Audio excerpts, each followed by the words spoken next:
Tabi pun. Perkenalkan, nama saya Ari Setiorini, guru Bahasa Indonesia di SMK Pangudi Luhur Seputih Mataram.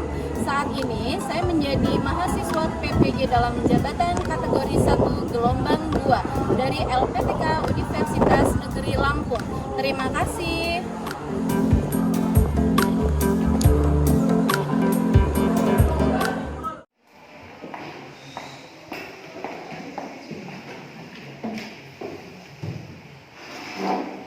Selamat pagi semuanya. Untuk memulai kegiatan pembelajaran hari ini, kita berdoa terlebih dahulu. Silakan ketua kelas, silakan untuk disiapkan. Mengajar perintah dalam menurut agama dan kepercayaan masing-masing. Doa mulai. Doa selesai. Silakan kepada guru. Selamat pagi semuanya. Assalamualaikum warahmatullahi wabarakatuh.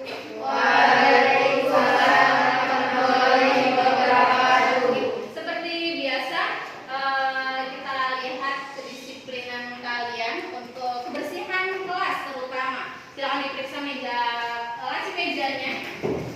Bersih? Ada sampah ya? Oke. Untuk rapian baju, silakan berdiri semua. Kecuali yang memakai bakat ya, maka berdiri. Kecuali dalam artian tidak dimasukkan kartu ada exit. Terima kasih. Silakan duduk kembali. Kita akan lebih semangat lagi ketika kita menciptakan sebuah suasana yang bersih, rapi, indah dipandang. Oke, kita masuk ke pembelajaran hari ini. Lihat di situ, kita masih membahas tentang hikayat. Minggu lalu sudah kita bahas tentang hikayat, isi-isi pokok tentang hikayat. Kelompok 4.7, menceritakan kembali isi hikayat yang didengar dan dibaca. Sekarang saya tanya nih, adakah yang masih ingat tentang apa itu hikayat? Silakan angkat tangannya. Hikayat itu apa ya? Sebuah cerita yang seperti apa ya? Apa? Yuk, silakan dicoba. Salah? Tak apa-apa. Namanya juga belajar. Silakan Wafik. Puput. Iya. Puput, maaf. Cerita rakyat yang berisi tentang istana sentris. Ya, benar sekali, sebuah cerita yang berisikan tentang istana sentris. Kenapa dikatakan sebagai istana sentris? Karena tokoh-tokohnya ada siapa? Raja. Iya benar, ada raja. Terus latarnya di mana? Kerajaan. Biasanya seperti itu. Makanya dikatakan bahwasanya hikayat merupakan cerita yang berisikan tentang istana sentris. Itu boleh. Yang selanjutnya, yang kedua, minggu lalu sudah kita bahas tentang isi-isi pokok. Isi pokok apa yang harus kita pahami sebelum kita menceritakan kembali. Ayo, apa saja? Ada 3. Ya, Muza. Yang pertama ada orientasi dan 2 kombinasi, 3 resolusi. Ya, pintar sekali Muza. Yang pertama ada orientasi, yang kedua ada komplikasi, yang ketiga adanya resolusi. Siapa yang masih ingat orientasi? Apa ya orientasi itu? Letaknya di mana ya orientasi itu? Siapa yang bisa coba angkat tangannya? Oh ya, Desa. Orientasi adalah bagian awal cerita yang berisi latar belakang cerita tersebut. Iya, pintar sekali. Yang memaparkan latar belakang. Letaknya di mana? Di awal cerita. 2. Isi pokok yang harus kita pahami sebelum kita menceritakan kembali, yaitu komplikasi. Apa ya komplikasi? Kepingan? Komplikasi berarti adanya? Iya, adanya permasalahan. Yang ketiga resolusi. Apa itu resolusi? Penyelesaian sebuah. Kita akan melihat tayangan video. Coba nanti kalian pahami isi-isi pokok yang terkandung dan coba untuk menceritakan kembali dari video yang akan ibu tayangkan. Begitu ya?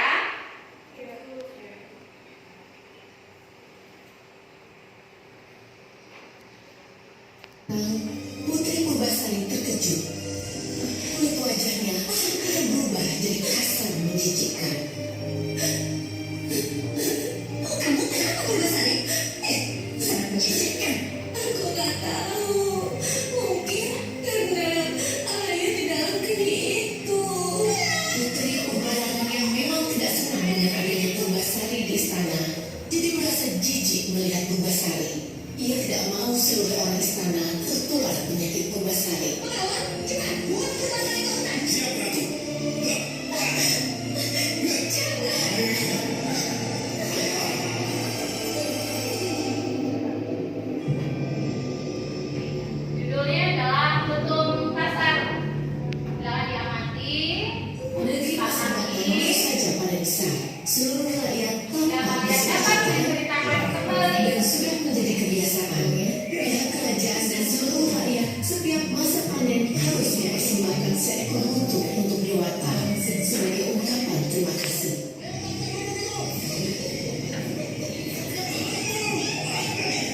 kelas kalian kelompok 5.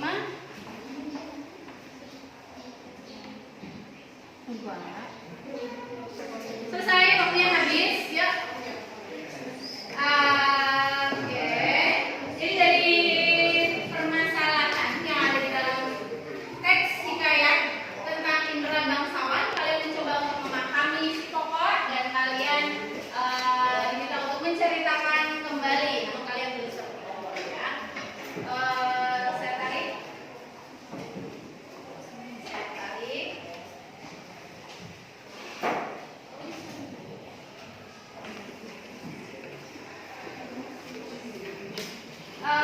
Oke, nih dicek curang, punya lawannya, ya Juli, dicek, Anissa, Puput, bersama dengan kelompok kalian. Di situ ada rubrik penilaian, sesuai dengan rubrik penilaian yang sudah ada di LKPD itu. Tarik dulu ya. Bagian akhirnya. Ya, sekarang kita presentasikan. Kalian presentasikan hasil dari kerja kelompok masing-masing. Silakan untuk Zahra maju. Ya, Zahra dan teman-teman ya. Dari kelompok 2 dulu ya. Karena menceritakan kembali, jadi kelompok Zahra dari kelompok 2 ingin menceritakan kembali hikayat indera bangsawan. Silakan Zahra dan teman-teman. Gimana? Boleh.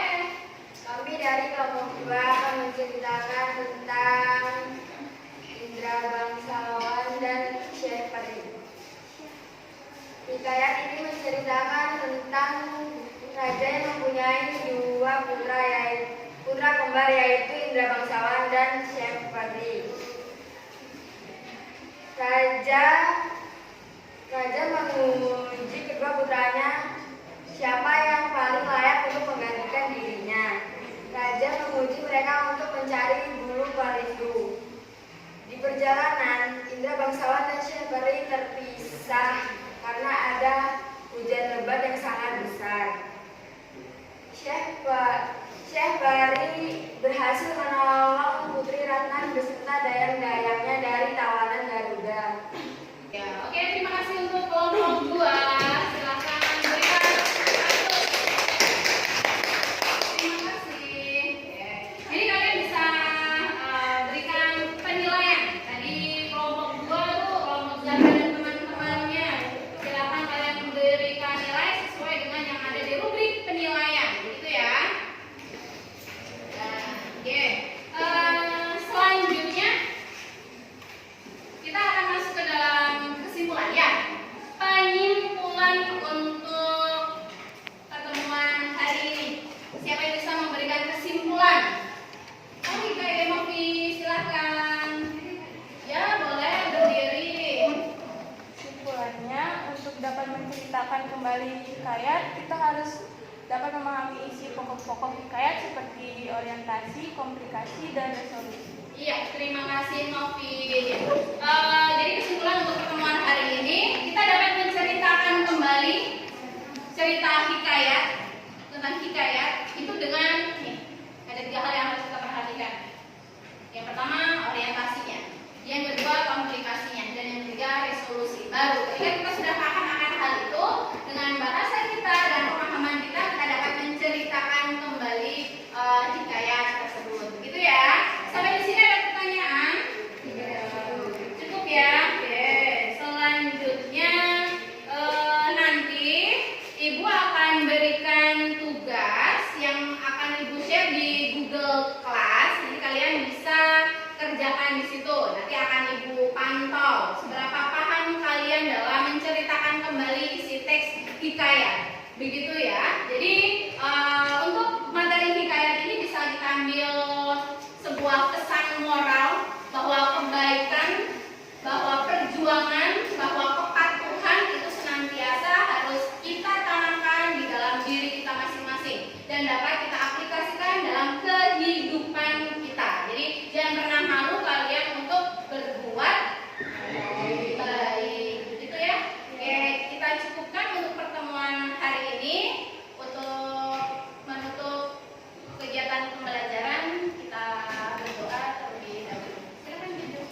Oke,